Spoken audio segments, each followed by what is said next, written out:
ఇప్పుడు వెంకట సిద్ధంరాజు గారు మీరు రాజారెడ్డి గారి దగ్గర పనిచేశారు కదా? ఆ, ఏ ఎన్ని సంవత్సరాల నా వయసులో మీరు వయసు నిక్కర కట్టుకునే వయసు. అంటే ఏ అప్పుడు సంవత్సరంలో మీరు రాజారెడ్డి గారి దగ్గరికి వెళ్ళారు? పులివెందులకు వెళ్ళిండేది సంవత్సరాలు అయింది, నాకు గుర్తులేదు. ఉమ్. అంటే మీ వయసు ఎంత అప్పటికి? అంతే 15, 16 లోపల. అంటే 15 సంవత్సరాల వయసులో వారి యొక్క దగ్గరికి వెళ్ళి వారితో మీరు కలిసి ఉండి వారి దగ్గర పనిచేయడం జరిగింది. జరిగింది. ఎన్ని సంవత్సరాలు ఉన్నారు? దాదాపు అంటే 3-4 సంవత్సరాలు ఉన్నా.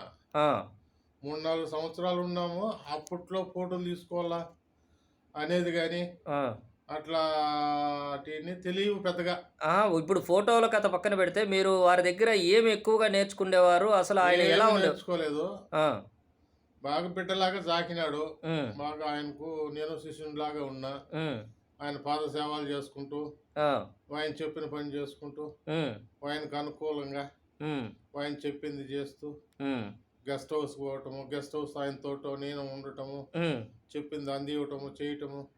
ఆ. అట్లా ఆ వయసులో పెద్దగా తెలిసే వయసు కాదు కదా. పిల్ల వయసు కాబట్టి పిల్ల మీరు వయసులో వారికి పిల్లతనంగానే నన్ను చూసుకున్నాడు. బిడ్డగా చూసుకున్నాడు. బిడ్డగాలా చూసినాడు. బాగా నన్ను గారాగా పెంచుకున్నాడు కొద్ది రోజులు. ఆ. కొంతకాలం ఉన్నాను. ఆయనలో మీకు బాగా నచ్చింది ఏంటి సిద్ధంరాజు గారు? ఆయన రోసం, ఉమ్, ఆయన రోసం ఉమ్, నాకు నచ్చింది.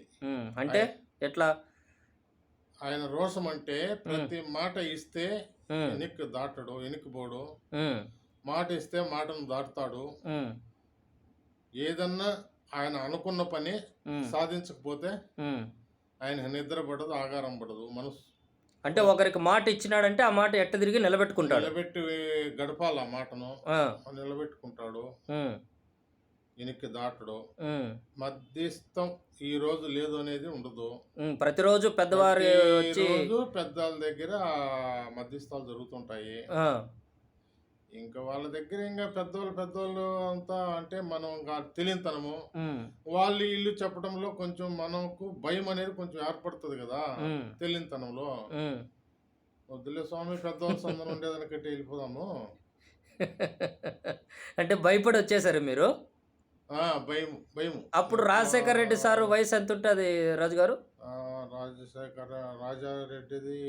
రాజశేఖర్ రెడ్డి గారిది రాజారెడ్డి కాదు, రాజారెడ్డి దగ్గరికి మీరు వెళ్ళారు. అప్పుడు రాజశేఖర్ రెడ్డి గారి రాజశేఖర రెడ్డి వయసు పెద్ద పెండ్లయింది. పెళ్ళయిందా సార్కు? పెండ్లైంది, బిడ్డలు. అంటే జగన్ సార్ ఉన్నాడు అప్పుడు? జగన్ బిడ్డ, చిన్న బిడ్డ అనుకుంటా. జగన్ సారు. ఆ, అంటే మీరు మ్యాంగో గార్డెన్ దగ్గర ఉండేవారా? ఆ, ఓకే. గెస్ట్ హౌస్, ఆ, చీనే తోట. ఉమ్, గెస్ట్ హౌస్, చీనే తోట. ఉమ్, ఆయనంట ఉమ్, ఏదన్నా చిన్న చిన్న వస్తువులు ఏదన్నా ఉంటే, ఉమ్, సీక్రెట్ వస్తువులు ఉంటాయి, ఉమ్, ఆయన నిక్కర్లో పెట్టుకుంటాం. ఉమ్, నిక్కర్ జోబీలో. ఉమ్. అంటే ఆయనకు ఒక పిఏ లాగా ఉన్నారు మీరు? ఆ, ఓకే, రైట్. సో ఇప్పుడు అటు తర్వాత అక్కడి నుంచి వచ్చేసిన తర్వాత మీరు ఇప్పుడు దాదాపు మీ వయసు 63 సంవత్సరాలు ఉంటుంది.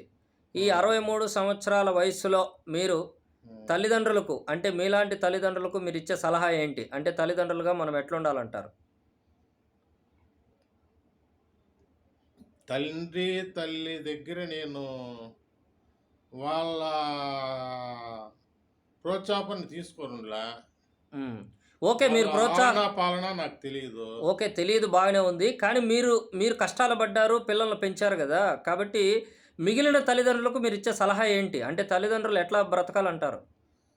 తల్లిదండ్రులు బ్రతకాలంటే తల్లిదండ్రిలో లోపం లేకుండా, కల్పటం లేకుండా, ఉమ్, తను చేసే పనిని శ్రద్ధగా, ఉమ్, తను చేసే పని మంచిగా చెడు అని ఆలోచించి, ఉమ్, బిడ్డల్ని ఎట్లా సర్దుకోవాలా, బిడ్డల్ని ఎట్లా పైకి తెచ్చుకోవాలా, బిడ్డల పద్ధతులు ఎట్లా పెట్టుకోవాలా, ఉమ్, బిడ్డల బయ లక్షణాలు ఎట్లా కలపాలా, ఆ బయ లక్షణాలు పెట్టుకుంటూ ఉమ్, దగ్గరికి ఎట్లా తీసుకోవాలా, అభిమానం ప్రేమను ఎట్లా పెంచాలా ఉమ్, అనేది తల్లిదండ్రుల దగ్గర ఉంటేనే బిడ్డ ప్రోత్సాహన ఆలనా పాలన బాగుంటుంది.